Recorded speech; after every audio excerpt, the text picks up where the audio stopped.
মস্তকে নিয়ে মনে মনে চিন্তা করলেন যে পিতাদেব তো সন্তান জন্ম দিতে বললেন, তো সেই সন্তান যেন সুসন্তান জন্ম দিতে পারে।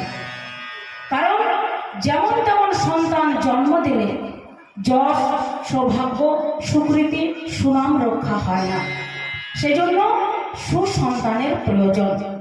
দেখুন, এই ভাগবতে যতগুলি কথা আছে সমস্ত কথা 100% প্রয়োজন। সেজন্য আমরা খুব মন দিয়ে শ্রবণ করব আর বাস্তব জগতের সঙ্গে মিলাবো। আর মিলিয়ে নিয়ে যদি আমরা জীবনযাপন করি তাহলেই শান্তি, তাহলেই আনন্দ। অন্য কোনো উপায়ে কিন্তু আনন্দ শান্তি পাবেন না। সেজন্য প্রত্যেকটি মায়েরা এবং বাবারা